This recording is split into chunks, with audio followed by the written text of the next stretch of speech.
सेटसाठी जो पेपर क्रमांक 2 आहे त्यातील अर्थशास्त्र विषयाचा आपण प्रत्येक टॉपिकनुसार अभ्यास पाहत आहोत. त्यातीलच एक टॉपिक आहे तो म्हणजे सूक्ष्म अर्थशास्त्र, मायक्रो इकॉनॉमिक्स. मग त्याच्यातील विविध घटक आपण याच्या आधीच्या व्हिडिओमध्ये अभ्यासलेले आहेत. आजच्या व्हिडिओमध्ये त्यातीलच एक घटक आहे तो म्हणजे परिमाण प्रत्यय नियम, law of return to scale. हे काय करणार आहोत आपण आकृती उदाहरणाद्वारे सविस्तर अभ्यासणार आहोत. सूक्ष्म अर्थशास्त्र याच्यामध्ये उत्पादन आणि खर्च सिद्धांत हा एक घटक आहे. मग या उत्पादन आणि खर्च सिद्धांतामध्ये एक नियम होता तो म्हणजे बदलत्या प्रमाणाचा नियम. तो नियम काय केलेला आहे आपण याच्या आधीच्या व्हिडिओमध्ये अभ्यासलेला आहे. व्याख्या, उदाहरण, आकृतीद्वारे सविस्तर अभ्यासलेला आहे.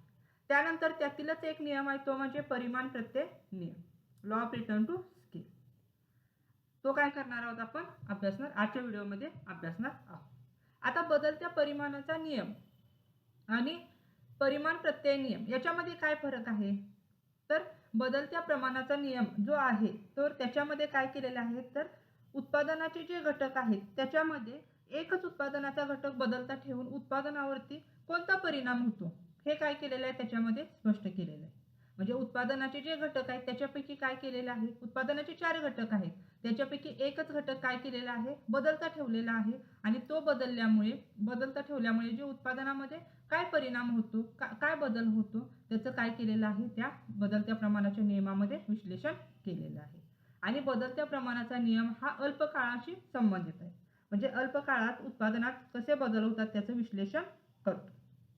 आता तो बदलत्या प्रमाणाचा नियम हा अल्प काळाशी संबंधित आहे आणि त्याच्या उलट परिमाण प्रत्यय नियम, law of return to scale हा दीर्घ काळाशी संबंधित आहे. म्हणजे अल्प काळाशी संबंधित न राहता तो कसा आहे दीर्घ काळाशी संबंधित आहे. दीर्घ काळामध्ये उत्पादनाच्या घटकामध्ये बदल केल्यानंतर उत्पादनामध्ये काय परिणाम होतो किंवा कसा बदल होतो हे काय केलेलं त्याच्यामध्ये स्पष्ट केलेलं आहे.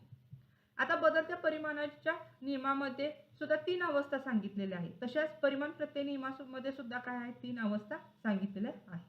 तुम्हाला तो बदलत्या प्रमाणाचा नियम अभ्यासायचा असेल किंवा त्याच्याविषयी माहिती घ्यायची असेल तर लिंक मी डिस्क्रिप्शनमध्ये देईन किंवा आपल्या अर्थात या चॅनेलवरती उत्पादन आणि खर्च सिद्धांत ही प्लेलिस्ट आहे त्याच्यामध्ये तुम्हाला बदलत्या प्रमाणाचा नियम हा काय होईल तिथं मिळून जाईल. आता आपण काय करणार आहोत ह्या व्हिडिओमध्ये परिमाण प्रत्यय नियम, law of return to scale पाहणार आहोत. त्याच्याविषयी सविस्तर माहिती पाहणार आहोत. आता परिमाण प्रत्यय नियम काय करू आपण सुरुवातीला त्याची व्याख्या पाहू. त्यानंतर म्हणजे हा जो सिद्धांत आहे किंवा नियम आहे याच्यामध्ये त्या नियमाचं विधान काय आहे ते पाहू. नंतर त्याच्यावरती आकृती आणि उदाहरणाद्वारे सविस्तर माहिती. आता परिमाण प्रत्यय नियम याला वेगवेगळ्या नावाने ओळखलं जातं. म्हणजे परिमाण प्रत्यय नियम, law of return to scale असंही म्हटलं जातं किंवा दीर्घकालीन उत्पादन फलन असंही म्हटलं जातं, उत्पादन प्रमाण फलाचा नियम असंही म्हटलं जातं किंवा प्रतिफल नियम असंही म्हटलं जातं, प्रमाणानुसार फलाचा नियम या नावाने सुद्धा हा सिद्धांत हा नियम ओळखला जातो. म्हणजे या परिमाण प्रत्यय नियम ह्या शब्दाप्रमाणे हे बाकीचे 4 जी नाव आहेत ते सुद्धा तुम्ही काय करा लक्षात ठेवा. म्हणजे परीक्षेला कोणत्या नावावरून प्रश्न विचारला जाईल हे सांगता येत नाही. त्यामुळे हे सर्व काय 5 नावं माहीत किंवा लक्षात पाहिजे. आता व्याख्या बघूया. सुरुवातीला बघा काय व्याख्या दिलेली आहे तर उत्पादनाचा एकही घटक स्थिर न ठेवता सर्वच घटक दुप्पट तिप्पट या प्रमाणात वाढवित गेल्यास ज्या प्रमाणात उत्पादन मिळते त्यालाच परिमाण प्रत्यय नियम असे म्हणतात. उत्पादनाचा एकही घटक स्थिर न ठेवता सांगितलेला आहे. सर्वच घटक काय केलेले आहेत दुप्पट तिप्पट या प्रमाणामध्ये वाढवलेला आहे आणि ते वाढवल्यामुळं उत्पादनामध्ये ज्या प्रमाणात बदल होतो किंवा ज्या प्रमाणामध्ये उत्पादन मिळतं त्यालाच काय म्हटलं जातं परिमाण प्रत्यय नियम. परिमाण प्रत्यय नियम असं म्हटलं जातं. मग उत्पादनाचे घटक कोणकोणते हे आपण आधीच्या व्हिडिओमध्ये सुद्धा बघितलेले आहे. बघा भूमी, श्रम, भांडवल आणि संयोजन हे काय आहेत उत्पादनाचे 4 घटक आहेत.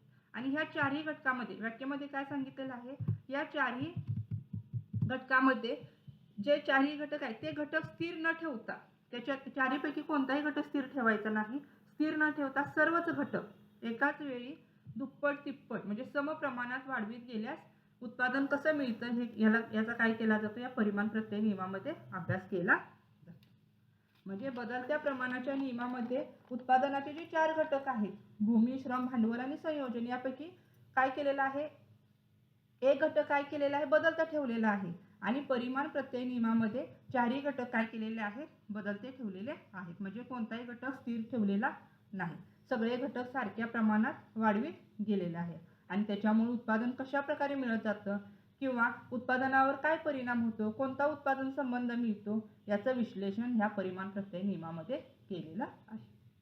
आता याच्यामध्ये मी काय सांगितलं सुरुवातीला की वेगवेगळ्या नावाने ओळखलं जातं. त्यालाच काय म्हटलं जातं, दीर्घकालीन उत्पादन फल, लॉंग रन काय म्हटलं जातं, पिरियड प्रोडक्शन फंक्शन असंही म्हटलं जातं. का म्हटलं जातं, कारण उत्पादनाच्या सर्व घटकामध्ये बदल करणे हे केवळ दीर्घ काळातच शक्य होतं, म्हणून त्यास दीर्घकालीन उत्पादन फलन असं म्हटलं जातं. त्यानंतर त्याला काय म्हटलं जातं, उत्पादन प्रमाण फलाचा नियम असं सुद्धा म्हटलं जातं. कारण का, तर दीर्घ काळात उत्पादनाचे सर्वच्या सर्व घटक बदलत असतात आणि जो उत्पादन फल समेत मिळतो, उत्पादन फलाचा जो समेत मिळतो त्यास काय म्हटलं जातं, उत्पादन फलात प्रमाण फलाचा नियम असं म्हटलं जातं. तसंच काय सांगितलं, प्रतिफल नियम असं सुद्धा म्हणून ओळखलं जातं. म्हणजे ह्यालाच काय म्हटलं जातं, प्रतिफल नियम असं सुद्धा म्हटलं जातं आणि त्यालाच प्रमाणानुसार फलाचा नियम असं सुद्धा म्हटलं जातं. का म्हटलं जातं, कारण उत्पादक संसाधनाची जी साधनं आहेत किंवा जी आदाने आहेत, उत्पादन संसाधनाची जी आदानं आहेत ती वस्तूच्या प्रदानावरती दुपटीनं किंवा तिपटीनं अशा प्रमाणामध्ये वाढवली असता होणाऱ्या परिणामांचं विश्लेषण या परिमाण प्रत्यय नियमामध्ये केलं जातं, म्हणून त्यालाच प्रमाणानुसार फलाचा नियम सुद्धा म्हटलं जातं. थोडक्यात तुम्हाला परिमाण प्रत्यय नियम किंवा प्रतिफल नियम, प्रमाणानुसार फलाचा नियम म्हणजे काय हे लक्षात आलं असेल. मग याच्यामध्ये ह्या नियमाचं विधान म्हटलेलं आहे. काय विधान म्हटलेलं आहे ते बघूया. बघा, या सिद्धांताचं किंवा नियमाचं विधान म्हटलेलं आहे. आता स्क्रीनवरती तुम्हाला ते विधान दिसत असेल बघा. काय सांगितलेलं आहे, तर इतर परिस्थिती कायम असताना दीर्घकाळात उद्योग संस्थेने उत्पादनासाठी वापरल्या जाणाऱ्या सर्वच उत्पादन घटकात एकाच वेळी समान प्रमाणात वाढ केल्यास सुरुवातीला सीमांत उत्पादन वाढते, काही काळ स्थिर राहते आणि कालांतराने ते घटत जाते. आता तुम्हाला आतापर्यंत सांगितलेल्या माहितीवरून एवढं लक्षात आलं असेल की परिमाण प्रत्यय नियम हा दीर्घकाळाशी संबंधित आहे.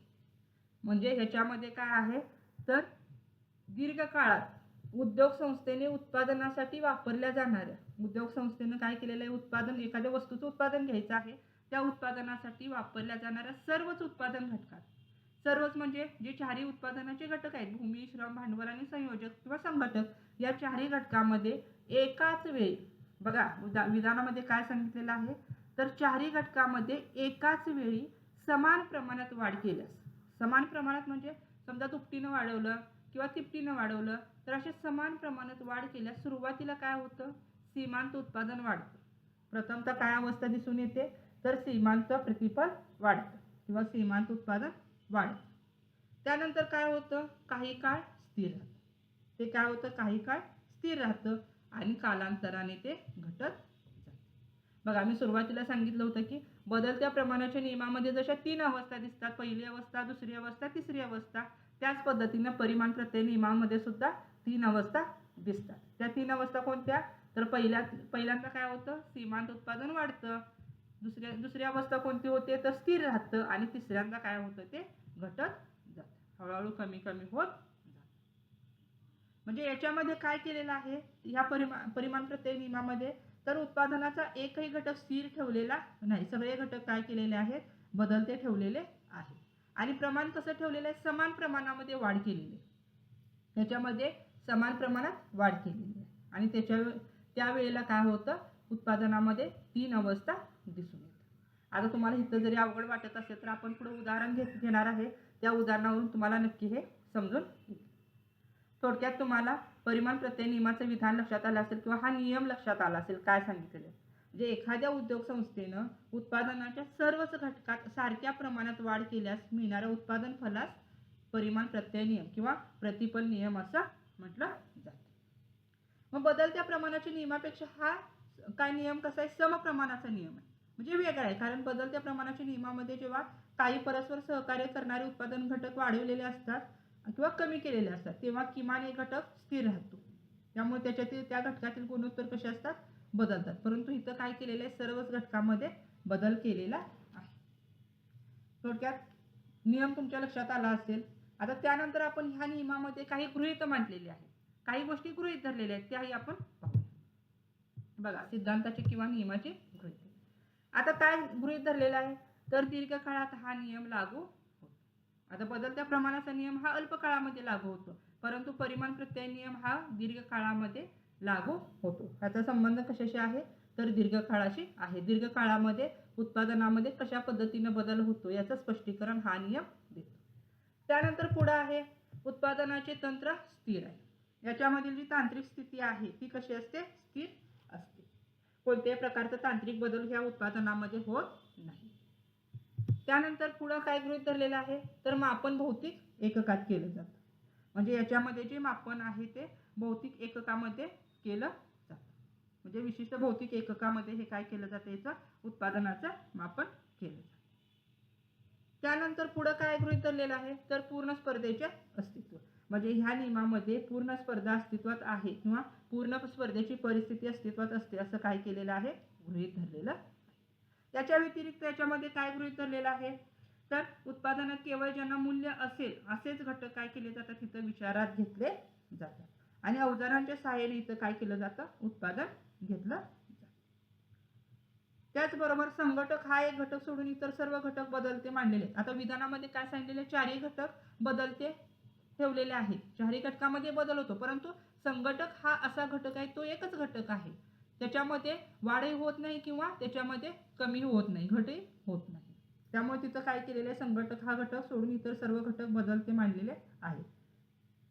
हा एक हे काय केलेलं आहे याच्यामध्ये गृहीत धरलेलं आहे. तुम्हाला थोडक्यात ह्या सिद्धांताचे गृहीत लक्षात आले असतील. दीर्घकाळात हा नियम लागू होतो. उत्पादनाचे तंत्र कसं असतं, तांत्रिक स्थिती कशी असते स्थिर असते. मापन हे कसं असतं भौतिक एककात केलं जातं, विशिष्ट भौतिक एककामध्ये केलं जातं. पूर्ण स्पर्धेचं अस्तित्व असतं, पूर्ण स्पर्धेची परिस्थिती अस्तित्वात असते आणि श्रमिक हे जे कामगार आहेत किंवा मजूर आहेत त्यांना प्राप्त झालेल्या अवजारांच्या सहाय्याने त्याच्यामध्ये उत्पादनाचे कार्य केले जाते. आता त्यानंतर आपण काय करूया उदाहरणाद्वारे हा नियम समजावून. बघा आता तुम्हाला इथं सर्व एकदम स्पष्ट काय होईल सिद्धांत समजेल किंवा नियम समजेल. बघा आता तुम्हाला स्क्रीनवरती उदाहरण दिसेल. या काल्पनिक उदाहरणाच्या द्वारे आपण परिमाण प्रत्यय नियम समजावून घेऊ.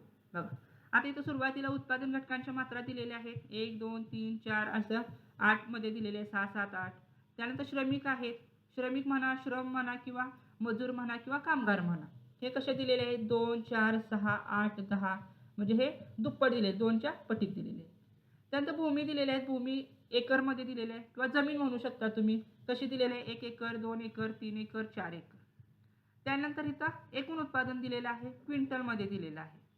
सीमांत उत्पादन दिलेलं आहे क्विंटलमध्ये दिलेलं आहे आणि उत्पादन अवस्था इथं दिलेल्या आहेत. म्हणजे ज्या 3 अवस्था निर्माण होतात त्या इथं काय केलेल्या दिलेल्या आहेत. बघा आता ह्या उदाहरणाद्वारे इथं काय दिलेलं आहे या सारणीवरून किंवा उदाहरणावरून तुम्हाला ह्या परिमाण प्रत्यय नियमाच्या ह्या 3 अवस्था दिसून येतील. वाढते किंवा त्यालाच वर्धी उत्पत्ती अवस्था म्हटलं जातं, स्थिर अवस्था, स्थिर फल आणि घटते किंवा आरासी उत्पत्ती अवस्था. अशा 3 अवस्था तुम्हाला इथं दिसून येतील. बघा आता याच्यामध्ये इथं उत्पादन घटकांच्या मात्रा आहेत. सुरुवातीला 1 मात्रा आहे. याचे मजूर किती आहेत आपण मजूरच म्हणूया इथं म्हणजे लक्षात समजण्यास सोपं होईल. बघा मजूर किती आहे तिथं सुरुवातीला 2 आहेत आणि जमीन किती आहे 1 एकर आहे. म्हणजे इथं उत्पादन आदानाचं प्रमाण किती दिलेलं आहे 2 मजूर बरोबर 1 एकर जमीन अशी गृहीत धरलेली आहे. म्हणजे 2 मजूर आणि ते 1 एकर जमिनीमध्ये काम केल्यानंतर किती उत्पन्न मिळते तर 10 क्विंटल धान्याचं एकूण उत्पन्न मिळते, एकूण उत्पादन मिळते.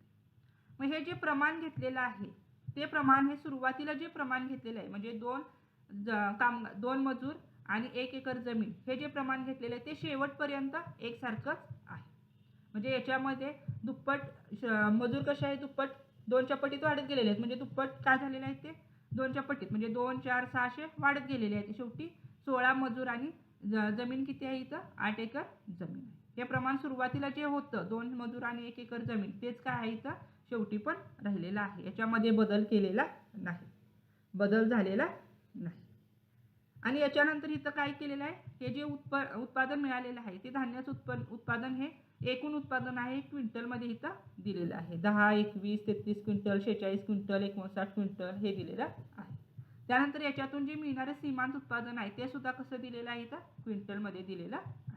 बघा आता सुरुवातीला बघा उत्पादन घटकांच्या मात्रा पहिल्यामध्ये बघा मजूर किती आहेत 2 आहेत. 2 मजूर हे 1 एकर शेतीमध्ये काम करतात आणि ते काम केल्यानंतर 10 क्विंटल एकूण उत्पादन मिळतं. त्यानंतर सीमांत उत्पादन किती मिळतं सुरुवातीला किती 10 क्विंटल मिळणार.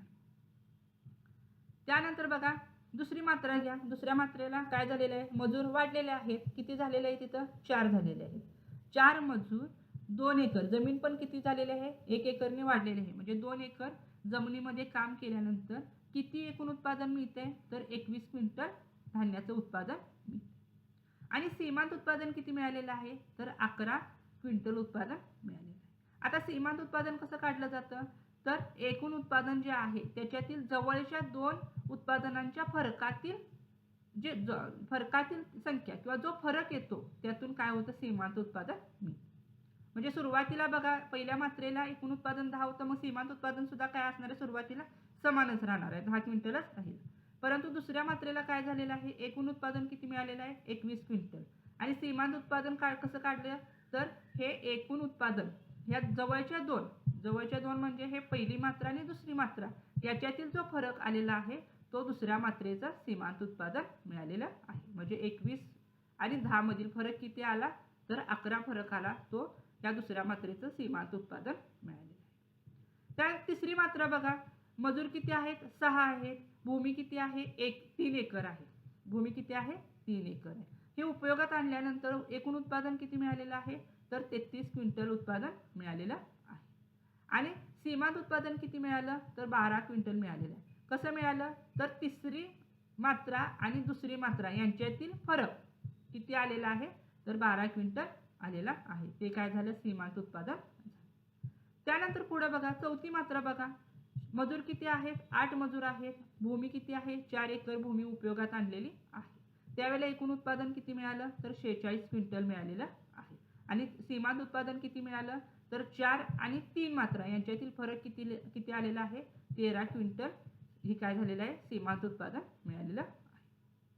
त्यानंतर पुढे बघा 5 मात्रा घेतल्यानंतर मजूर किती आहेत 10 आहेत मजूर आणि जमीन किती आहे 5 एकर जमीन आहे. हे उपयोगात आणल्यानंतर एकूण उत्पादन किती मिळालेलं आहे तर 59 क्विंटल उत्पादन मिळालेलं आहे. आणि सीमांत उत्पादन किती मिळालेलं आहे 5 मात्रा आणि 4 मात्रा यांच्यातील फरक किती आलेला आहे 13 क्विंटल आलेला आहे. त्या पद्धतीने पुढे तुम्ही बघत गेला तर 6व्या मात्रेला मजूर किती आहेत 12 आहेत. भूमी किती आहे 6 आहे आणि यांचा वापर करून किंवा उपयोगात आणून एकूण उत्पादन किती मिळालेलं आहे 71 क्विंटल मिळालेलं आहे. सीमांत उत्पादन किती मिळालेलं आहे 12 क्विंटल मिळालेलं आहे. 71 आणि 59 मध्ये फरक.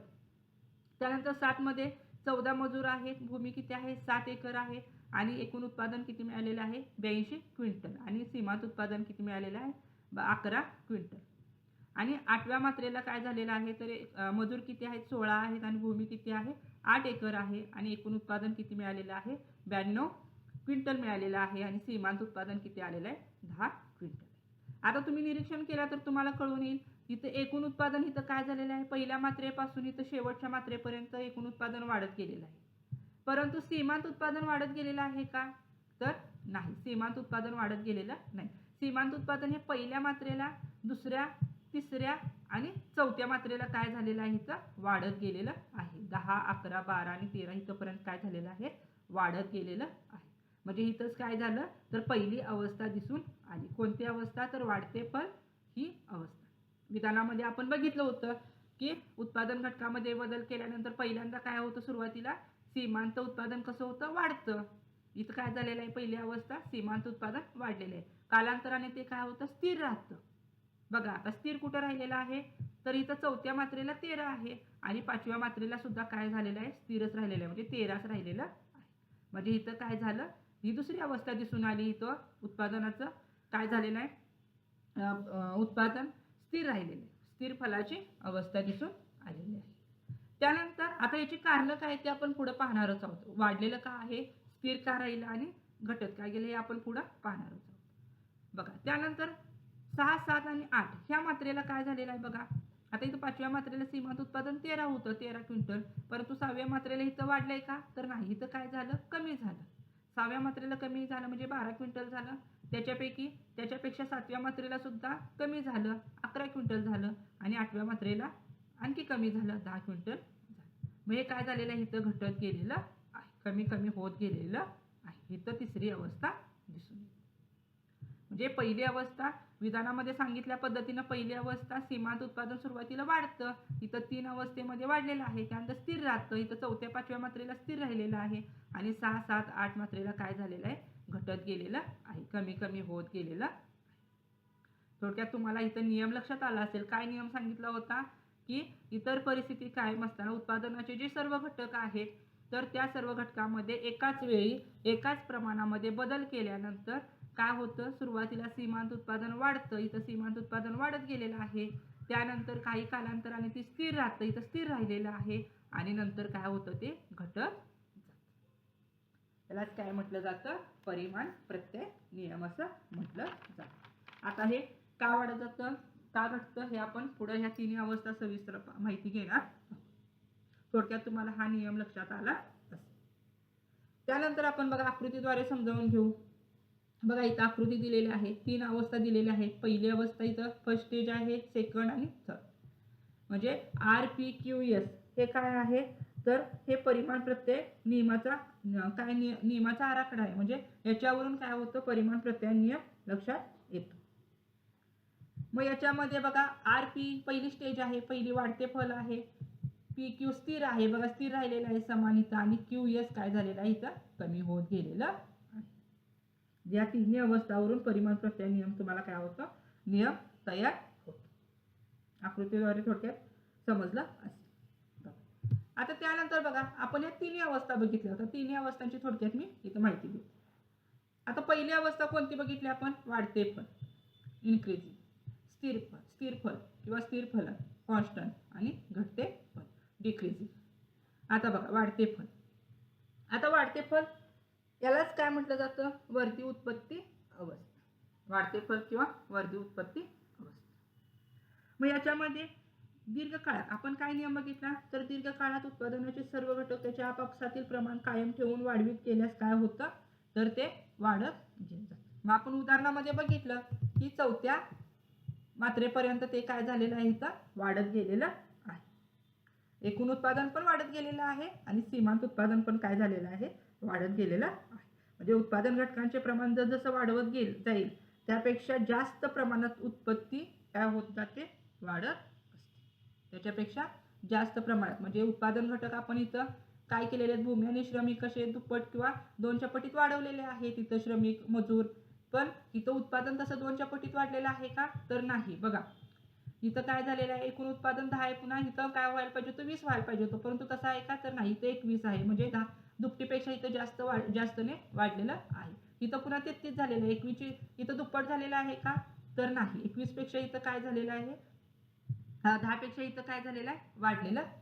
म्हणजे इथं काय होतं, तर दुपटीपेक्षा किंवा त्याच्या प्रमाणापेक्षा काय होत जातं, ते वाढत जातं. आपण जसं उत्पादन घटकांचं प्रमाण वाढवतो त्यापेक्षा जास्त प्रमाणात ती उत्पत्ती वाढत जाते. म्हणजे थोडक्यात उत्पादनाच्या सर्व घटकात समप्रमाणात वाढ केली जाते तेव्हा एकूण उत्पादन घटकांच्या वाढीपेक्षा अधिक प्रमाणामध्ये काय होत जाते, वाढ होत जाते, तेव्हा इथं वाढते फल अनुभवास येतं. म्हणजे उत्पादन घटक दुप्पट केले असल्यास उत्पादन दुपटीपेक्षा जास्त प्रमाणात होतं आणि ही अवस्था काय आहे, ह्या आकृतीमध्ये आपण बघितली, RP या स्टेजला या पातळीवरती दिसून येते. मग याची कारणं काय आहेत, तर स्थिर घटकांची अविभाज्यता असेल किंवा श्रम विभागणी विशेषीकरण यामुळे या वाढत्या फलाचा नियम काय होतो, दिसून येतो. मग डॉक्टर मार्शल यांनी या वाढत्या प्रमाण फलाचं मुख्य कारण म्हणजे वाढती कार्यक्षमता हे असं त्यांनी काय केलेलं आहे, मत मांडलेलं आहे. म्हणजे उत्पादनाच्या सुरुवातीच्या काळामध्ये उत्पादन घटकांचं प्रमाण आणि उत्पादन वाढत जातं, तसतसं हे काय होत जातात, हळूहळू फायदे मिळू लागतात. म्हणजे उदाहरणार्थ सांगायचं तर बघा लहान कारखाना आहे, तो जर समजा मोठा केला, त्याच्यामध्ये प्रगती केली किंवा सुधारणा केली आणि त्यामुळे काय होतं, मग उत्पादन सुद्धा काय होत जातं, जलद वाढत जातं. ही काय झाली, पहिली अवस्था झाली, वाढते. त्यानंतर दुसरी अवस्था बघा, स्थिर फल कॉन्स्टंट. याच्यामध्ये काय झाले, तर सर्व उत्पादन घटक ज्या प्रमाणात वाढवले जातात त्या घटकांच्या वाढीच्या प्रमाणात इथं काय होत जातं, एकूण उत्पादनामध्ये वाढ होते. त्याला काय म्हटलं जातं? स्थिर फलाचं प्रमाण असं म्हटलं जातं.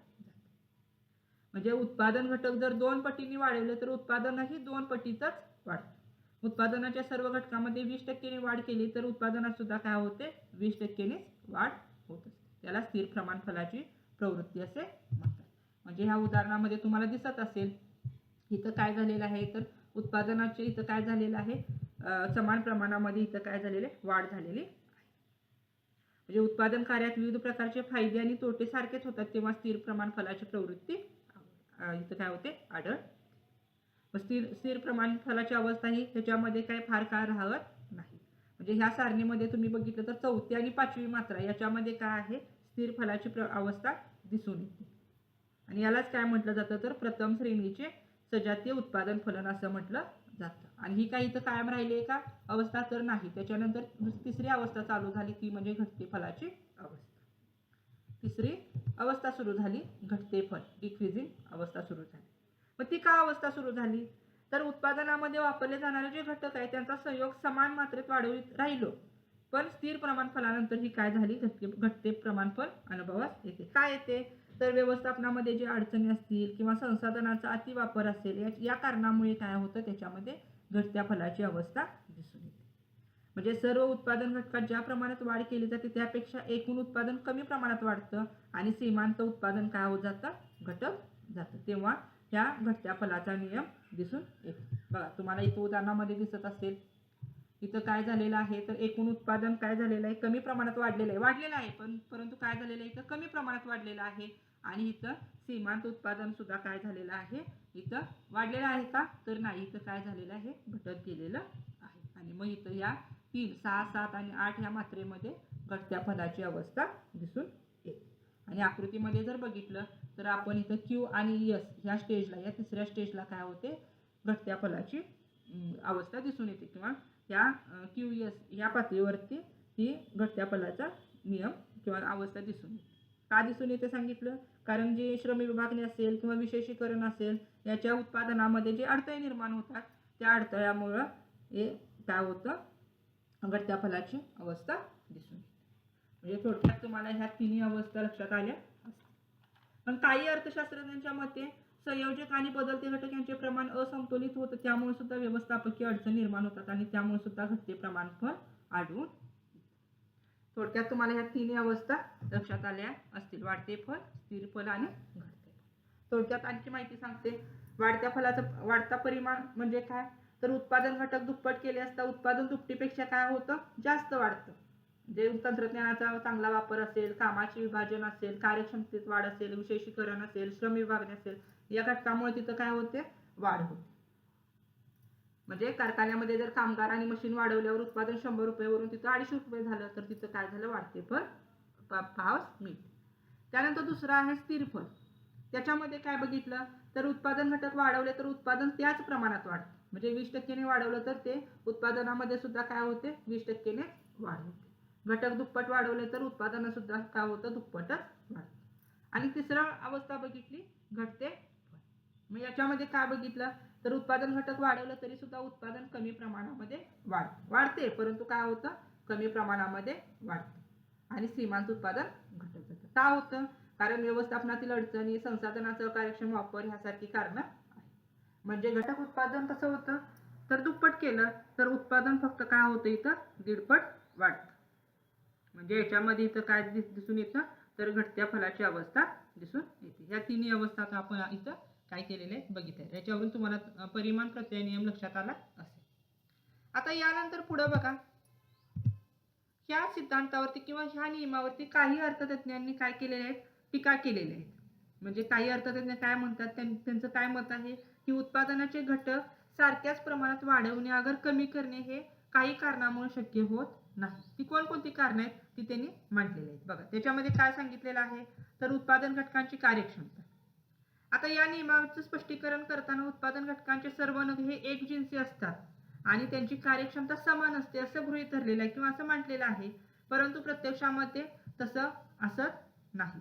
म्हणजे याच्यामध्ये जमीन धरलेली आहे, भूमी धरलेली आणि श्रमिक धरलेले आहेत. मग या दोन घटकांचा विचार केला तर याच्यामध्ये सर्व ह्याच्यातील जे दोन नग आहेत ते एकजिन्सी असत नाहीत किंवा याच्यामध्ये कार्यक्षमता ही समान असत नाही. का असत नाही? कारण आता जमिनीचा जर विचार केला तर जमिनीच्या मध्ये जर 2 एकर जमीन धरली किंवा जमिनीचे 2 तुकडे धरले तर त्या तुकड्यांची काय होत नाही तर उत्पादन घेण्याची किंवा त्याच्यामध्ये पीक घेण्याची ही काय असते कार्यक्षमता कमी असते. म्हणजे कसं होतं तर सगळी जमीन काय सारखी असत नाही. काही जमिनीमध्ये उत्पादन काय होतं कमी मिळतं आणि काही जमिनीमध्ये उत्पादन जास्त मिळतं. त्यामुळे तिथं काय होत नाही ती सारख्या प्रमाणात त्याच्यामध्ये उत्पादन मिळत नाही. म्हणजे त्याची कार्यक्षमता समान नसते. आणि श्रमिकांचा पण विचार केला तर जर 2 श्रमिक धरले तर 2 श्रमिकांची कार्यक्षमता सुद्धा कशी असते वेगवेगळी असते.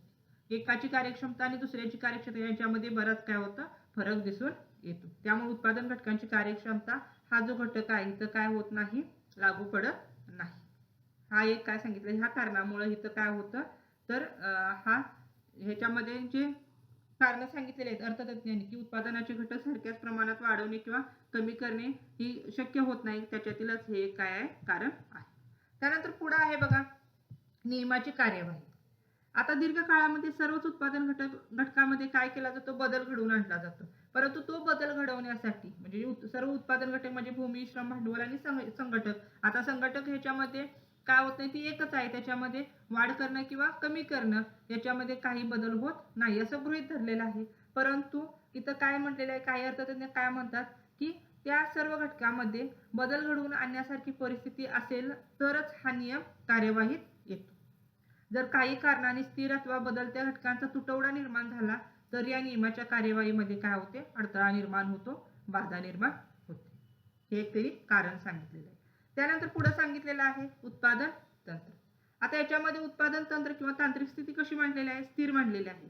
परंतु हा नियम मांडताना जे स्थिर मांडलेलं गृहीत आहे तांत्रिक स्थिती स्थिर आहे असं जे गृहीत मांडलेलं आहे ते प्रत्यक्ष व्यवहारामध्ये दीर्घ काळामध्ये उत्पादन तंत्र किंवा उत्पादन पद्धतीमध्ये सतत बदल होत असतात. उत्पादन तंत्र स्थिर राहत नाही. त्याच्यामध्ये काय होत असतात सतत बदल होत असतात. कारण कालावधी कसा आहे तर दीर्घ काळ आहे आणि त्या दीर्घ काळामध्ये एवढं उत्पादन तंत्र स्थिर राहत नाही.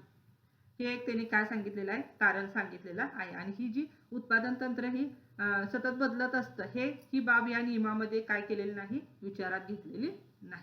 या नियमामध्ये काय गृहीत धरलं तर येथील उत्पादनाची जी तांत्रिक स्थिती आहे ती काय आहे स्थिर आहे. हे एक कारण आहे. त्यानंतर पुढे आहे बघा संघटकाची भूमिका. आता या नियमाचं स्पष्टीकरण करताना संघटक हा एक घटक काय केलेला आहे सोडून काय केलेलं आहे सर्वच घटक बदलते असतात असं गृहीत धरलेले. आता विधानामध्ये किंवा सिद्धांताचे नियम मांडताना सर्वच घटक बदलते घेतलेले आहेत. परंतु त्याच्यामध्ये संघटक हा घटक काय आहे एकच आहे. त्याच्यामुळे त्याच्यात वाढ केली काय आणि कमी केली काय काही फरक पडत नाही. परंतु दीर्घ काळामध्ये संघटन कौशल्यामध्ये काही प्रमाणात बदल घडवून आणता येणं शक्य आहे असं काही अर्थतज्ञांचं मत आहे. त्यामुळे या गोष्टीकडे काय केलेलं आहे या बाबीकडे या नियमामध्ये दुर्लक्ष करण्यात आलेलं आहे. ते काय म्हणतात की संघटकामध्ये सुद्धा बदल घडवून आणता येऊ शकतं किंवा बदल घडू शकतो. परंतु या नियमामध्ये तसं काही गृहीत धरलेलं नाही. त्यानंतर पुढचा आहे दीर्घकाळ. आता याच्यामध्ये कालावधी कसा धरलेला आहे तर दीर्घकाळ धरलेला आहे. म्हणजे या नियमांच्या सहाय्याने दीर्घकालीन उत्पादन फलनाचं स्पष्टीकरण देता येतं असं गृहीत धरलेलं आहे. अल्पकालीन उत्पादनाच्या प्रमाणामध्ये होणाऱ्या बदलांचं स्पष्टीकरण करण्याचा हा नियम काय असमर्थ आहे असं काय केलेलं आहे गृहीत धरलेलं. म्हणजे याप्रमाणे या सिद्धांतावर काही टीका जरी झाल्या असल्या तरी आधुनिक अर्थशास्त्रज्ञांच्या मते या सिद्धांताला काय महत्त्वाचं स्थान आहे.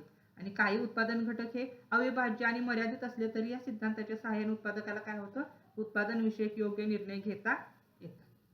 अशा पद्धतीने हा काय आहे परिमाण प्रत्यय नियम आहे. थोडक्यात तुम्हाला समजलं असेल. म्हणजे या नियमामध्ये काय सांगितलेलं आहे तर उत्पादनाचे जे घटक आहे ते एकाच वेळी सम प्रमाणात वाढवले तरी शेवटी काय होतं मिळणारे उत्पादन हे काय असतं घटत जाणारच असतं. उत्पादन कसं होतं परिमाण प्रत्यय नियमामध्ये काय होतं उत्पादनाच्या सर्व घटकामध्ये त्यांच्या आपापसातलं प्रमाण कायम ठेवून केलेल्या वाढीमुळे उत्पादन मात्रेमध्ये होणाऱ्या वाढीचं स्पष्टीकरण काय केलेलं आहे या नियमामध्ये दिलेलं आहे. थोडक्यात तुम्हाला हा नियम लक्षात आला असेल. आणखी सविस्तर समजून घेण्यासाठी किंवा आणखी तुमची उजळणी होण्यासाठी मी इथं तुम्हाला काही प्रश्न दिलेले आहेत बघा. त्या प्रश्नातून सुद्धा तुम्हाला सिद्धांत आणखी जास्त काय होईल समजेल आणि लक्षात राहील. आता इथं प्रश्न काय दिलेला आहे बघा. जर उत्पादनातील सर्व घटक दुप्पट केले तर उत्पादन किती वाढते. इथं काय म्हटलेलं आहे, उत्पादनाचे जर उत्पादनातील सर्व घटक दुप्पट केले तर उत्पादन किती वाढेल. आता याचं उत्तर काय येऊ शकतं, तर याचं उत्तर येऊ शकतं, याचं उत्तर काय आहे, एकच नसतं. म्हणजे उत्पादन वाढेल किंवा कमी होईल किंवा समान असं एकच येणार नाही. का, कारण आपण नियमामध्ये बघितलेलंच आहे, याच्यामध्ये काय आहे, 3 प्रकारे याच्यामध्ये उत्पादन वाढू शकतं. मग ते 3 कोणकोणते आहेत, 3 प्रकार कोणकोणते आहेत, तर उत्पादन दुपटीपेक्षा जास्त वाढतं, त्यानंतर उत्पादन दुप्पट वाढतं आणि उत्पादन दुपटीपेक्षा कमी सुद्धा वाढतं. म्हणजे उत्पादन दुप्पट का वाढतं किंवा उत्पादन दुपटीपेक्षा जास्त का वाढतं, कारण इथं वाढत्या प्रमाण फलाचा नियम उपयोगात येतो. श्रम विभागणी, स्पेशलायझेशन, आधुनिक यंत्रसामग्री, मोठ्या प्रमाणावर उत्पादन, याच्यामुळे इथं काय होतं, सुरुवातीला उत्पादन दुपटीपेक्षा जास्त वाढू शकतं किंवा उत्पादन दुप्पट सुद्धा होतं. इथं काय होतं, स्थिर प्रमाण फलानुसार काय होतं, इथं उत्पादन दुप्पट होतं आणि उत्पादन दुपटीपेक्षा कमी सुद्धा वाढतं. म्हणजे इथं काय होतं, व्यवस्थापनातील अडचणी, संसाधनांचा अतिवापर याच्यामुळे काय होऊ शकतं, याच्यामध्ये दुपटीपेक्षा सुद्धा कमी वाढू शकतं. म्हणजे उत्पादनातील सर्व घटक दुप्पट केले म्हणून उत्पादन दुप्पटच वाढेल असं नाही, ते दुपटीपेक्षा जास्त पण वाढू शकतं, दुप्पट पण वाढू शकतं आणि दुपटीपेक्षा कमी सुद्धा वाढू शकतं. त्याच्यासाठी कारण सुद्धा मी इथं सांगितलेली आहे. त्यानंतर पुढे एक प्रश्न बघा, समजा जर कारखान्यात कामगार आणि मशीन वाढवली, कामगार आणि मशीन सुद्धा वाढवली, तर उत्पादन नेहमी समान प्रमाणात वाढते का. याचं उत्तर काय येईल, तर नाही, कारण उत्पादन नेहमी समान प्रमाणात वाढत नाही. कारण का, कारण श्रम विभागणी, विशेषीकरण ही कारणं सांगितली मी, की सुरुवातीला काय होतं, स्पेशलायझेशनमुळे उत्पादन काय होतं, जास्त वाढतं, काही काळ उत्पादन काय होतं, पुन्हा समान प्रमाणात वाढतं आणि नंतर जी व्यवस्थापनातील अडचणी असतील, समन्वयातली अडचणी असतील, याच्यामुळे उत्पादन काय होतं, कमी प्रमाणात वाढतं. यासारख्या प्रश्नावर तुम्हाला काय झालं, हा नियम समजण्यास आणखी मदत झाली. थोडक्यात तुम्हाला नियम हा परिमाण प्रत्यय नियम कसा सविस्तर म्हणजे आकृतीद्वारे, उदाहरणाद्वारे समजावून सांगितलेला आहे. तुम्हाला आणखी याच्यामध्ये काय शंका असतील तर कमेंटमध्ये नक्की सांगा. व्हिडिओ आवडला असेल लाईक, शेअर आणि सबस्क्राईब करा. धन्यवाद.